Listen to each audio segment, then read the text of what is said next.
How do you feel about when Uber drivers like pick up the phone? I'm not a huge fan of it, to be honest. I've heard some like weird ass conversations that I probably shouldn't be hearing. Yeah. Like via like Uber driver. I don't really care that much. I feel like it's polite to be like, hey man, is it okay if I like fucking blast the speaker right now and talk to someone? Yeah. But the one that confuses me are the ones where it's like you go into the Uber and the dude already has like an AirPod in or something. He's already fucking and he's chatting. already mid conversation. But you don't know that because you don't hear the other end of the call. So you just hear him talking to himself, and I'm like, are you talking to me? Or like, oh, you're on the phone. Okay. Great. Thanks. Thanks for letting me know. Like headphones, it's like, all right, as long as he hasn't got like both in, because you might, like, I think driving with 2 earphones in is kind of dangerous. That's very dangerous. It's very dangerous. And probably illegal. Yeah, very illegal. Maybe, is it actually legal? I wonder. I wouldn't be surprised if it is. I mean, you'd definitely be prone to accidents. I would assume so because you are literally taking away one of your senses. I'd rather him put one earpiece in than fucking blast it on speakers, which is the most annoying fucking thing. Because for some reason, like when I take a call on like the speaker in the car, I feel like the volume I put it at is 1,500 decibels lower than what my Uber driver does. He puts it like fucking speaker crunching loudness, like the full on. I'm like, dude, this is crazy. Yeah, it's illegal in many states. Okay, yeah. Makes sense. That makes sense. Yeah, I mean, it's just, I'm like, whatever. It depends, because sometimes I'm like, when you're in it and you're like, it's like a 30 fucking minute phone call. You're like, dude, come on. Like this must like, dude, come on, dude. I'm like, I don't care about your conversation, man. At least put some AirPods in. I've definitely been in an Uber where like, I remember one Uber back in Australia where I'm like, I was kind of like, it was one of those where, he only just had the one AirPod in. Yeah. And so I couldn't hear the other side of the conversation, but I was like, oh, okay, he's fucking in a phone call, whatever. I'll just, lay back and chill out. But I was kind of hearing it off to the side. And I wasn't getting the full context, but just from what he was saying, I was like, is there a drug deal happening right now? Like this conversation sounds really. That's what you want to see from the driver. Yeah, that's what I slowly turned to the driver. I was like, Are you buying drugs right now? Like, because he was like, yeah, I'll take the 20. No, that's too expensive. I'm like, what are you purchasing? I'm right here. I remember I got in one Uber in fucking, I don't know where it fucking was. The phone call starts, right? It's like ringing. And he asked me, he was like, is it okay if I get this? I'm like, yeah, man, sure, whatever. Which I appreciated. Like, I was like, look, I don't give a fuck. I just think it's just polite. Yeah, definitely. And then the phone call starts. So he clicks accept, right? And then it's like silent for 5 seconds. And then a robot voice goes and he goes, this is the corrections facility for... And I was like, what? I'm not kidding. It goes like, do you wish to incur the charges for the call? And he goes, yes. Start through. It sounds like a fucking cafeteria. It's so fucking loud.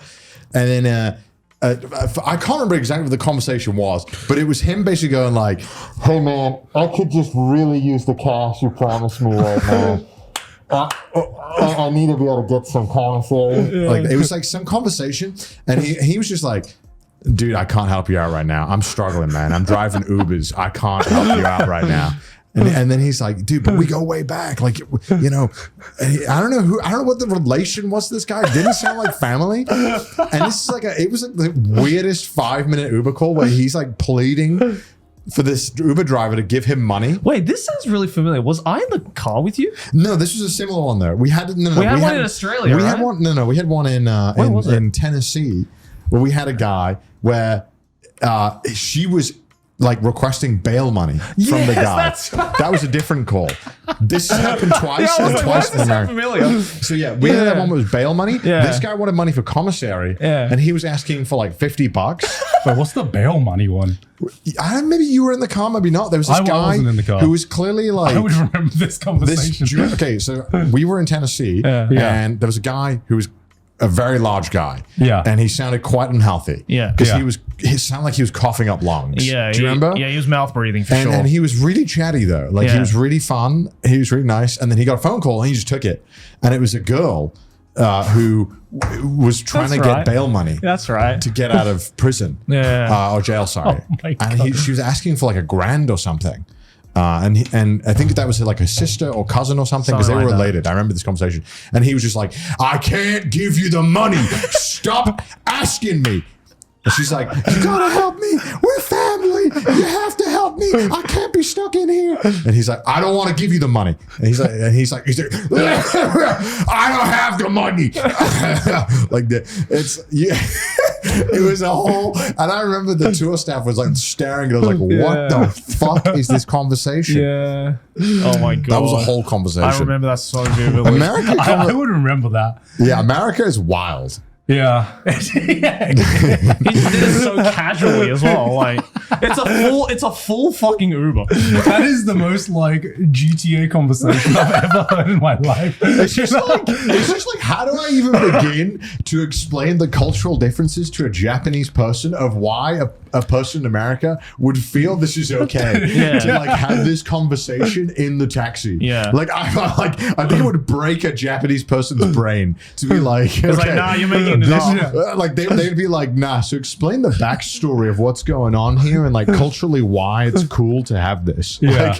Like it's just so far removed, like from any semblance of like a shared cultural norm where you could explain what is happening in this taxi drive. It's like it's ridiculous. It's the freedom. It's the fucking it is freedom. literally, you go to America some places and you realize that GTA is based on real life. Yeah, they realize they have free It is will. not a satire sometimes. Yeah. It is a documentary.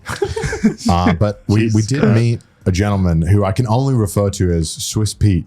He's literally Pete if he was born in Switzerland. He's a fucking goat, dude. Yeah, sometimes you meet someone and you're like, you know, some people I feel have too much life experience. Yeah. And this person was one of those people. He was like the head of our production crew. Shout Yeah. out to the motherfucking boy, Mario. He was so That's his funny. actual name, by the way. Yeah, how did he start off like our very first conversation together? Because I remember him coming up to like Joey or something. Yeah. And he's like, "Oh, do you know the joke? It's a me, Mario."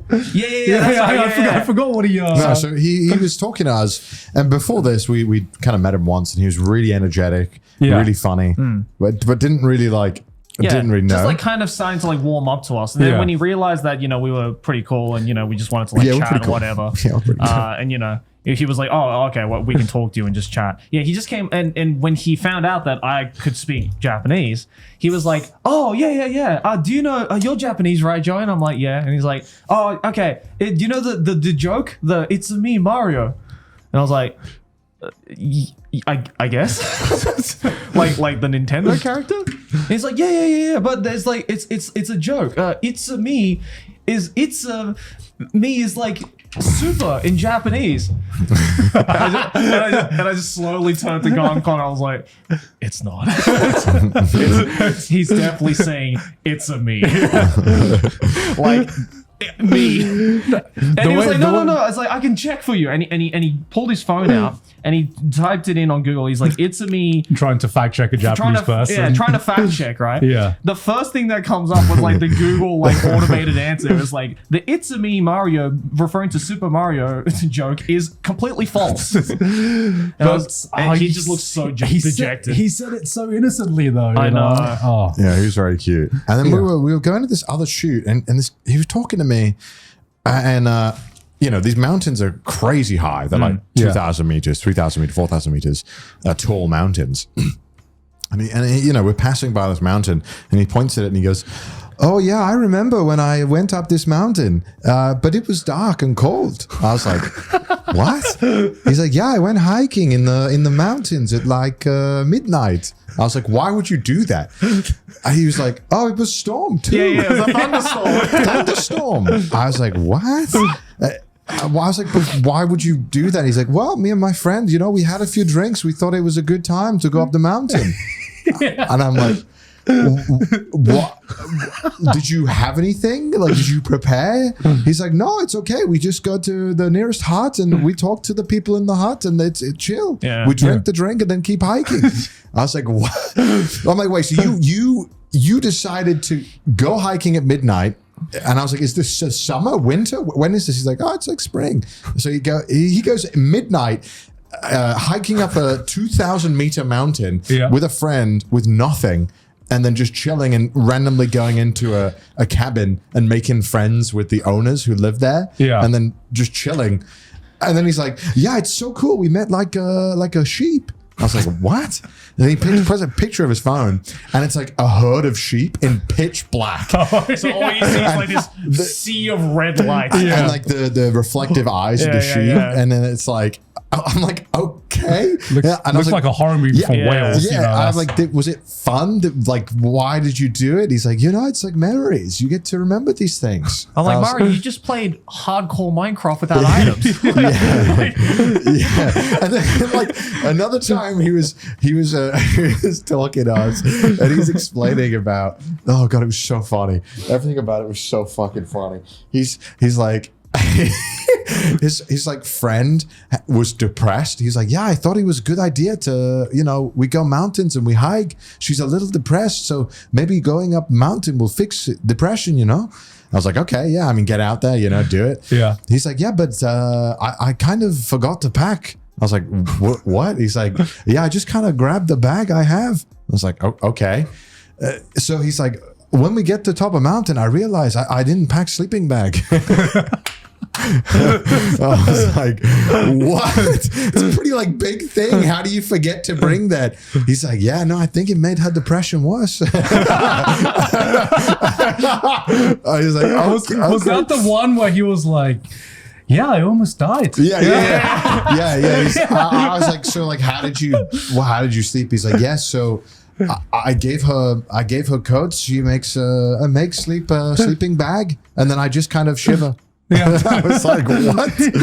This guy's just so strange. He would just explain all of these bizarre hikes that he would do and near-death experiences so casually and in the most charming. Positive, charming like way you could possibly do. Like this other time, he was like talking about his friends, because he was talking about like the dangers of the mountain. He was talking about his friend who would just love to go hiking and love to go hiking. And I remember we got to this one area where we got to like the mountains, and he was like, yeah, my friend used to go hiking up there, and he froze to death. Oh my god, dude. Yeah, it was so it was just, obviously it's not funny, but just the way he delivered it was funny. It was something along the lines. He goes, yeah, my friend, he got really cold up there and froze to death. He's like, I didn't know that could happen. I was like, what? I've never done a double take so hard in my life. I was like, what? I was like, like all three of us were in the car being like, what did you just say? Yeah, it was kind of like a what? He would just do that so often. Like I remember, like this was way after like he told us all those stories about like the climbing up every mountain in fucking Switzerland. Yeah. He was talking about Thailand to go on at this bar. And he was like, oh yeah, I really like XYZ section. Like he was referencing quite like niche parts of like Bangkok. Yeah. And then God, obviously was like, oh wow, like you seem to know a lot about Thailand. Have you gone before? And just out of nowhere, he was like, yeah, I studied Muay Thai for 2 years in Thailand. I was just like, what? Like, when the fuck did you do this? It's like, yeah, I just went to Thailand and my friend wanted to learn Muay Thai, so I went with him, and then I ended up staying for 2 years. This man has done like every single side quest. What haven't you done? Like if we like in this like 4-hour car trip, we'd be talking about like the most random things, and then we'd ask Mario what he thinks about it, and he would just like he could pull a story out of like any fucking experience. He's the kind of guy that just made friends with every single living person he came across. Yeah. Like he would befriend them. He is like the most pure human being imaginable. Like I remember that time when I forgot we were talking about like sea fishing or something, or we were talking about fishing. And we were like, Mario, have you been fishing? He was like, oh, let me think. Yeah, been fishing in Zanzibar. Actually. I was like, what? Wait. This is not the answer I would be expecting. I was like, there are so many layers. How did you find yourself in Zanzibar fishing? And I was like, It's like, yeah, I just had a friend in Zanzibar and he invited me to go fishing. I was like, okay. This man is DTF for everything. Yeah. It's insane. And every restaurant we went to, he seemingly knew every single person at the restaurants. Yeah. And then he'd always be like, yeah, we're good friends. Not best friends, but good friends. Yeah. Well, that's not from conversation with you, right, Joe? Yeah. So it was a conversation. Like I met up with Mario like a little bit before these guys, and he was just like, Joey, I need to like ask you a second opinion on something. And I was like, yeah, what's up? And he's like, I have a friend. He's not my best friend. But I'm like, he's a good friend? He's like, good friend, yeah. And he just randomly I haven't talked to him in about 5 years.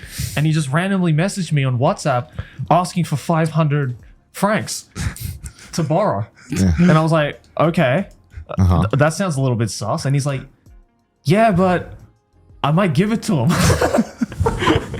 And I'm like, Mario, you just prefaced this story by saying he's not even like your best friend. Yeah. He's like a friend you haven't talked to in years. And he's like, yeah, but you never know. A good thing might come back. Oh, he's so pure. He's so nice. He's so pure. And I was like, look, man, it's you're an adult. If you think it's a good idea, then you should do it. And he was like, I'm gonna do it. And he just did it on the spot. And he just texted me this morning. He texted me this morning actually about that exact thing. Let me see if I can bring it up. He said, "Ha!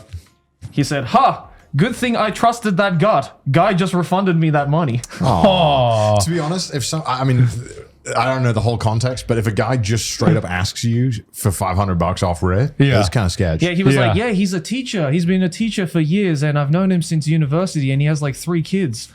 And he's asking, and I'm like, what? Then why is he asking for? What does he need the money for? And he's like, I don't know, but I'm just gonna give it to him. He's I'm like, you're way too nice, man. We need more people like Mario in the world. Oh yeah, and then this is before, during the day, he had gone to the hospital because apparently throughout this whole shoot that we did for the special, which was like quite physically intensive even for the staff.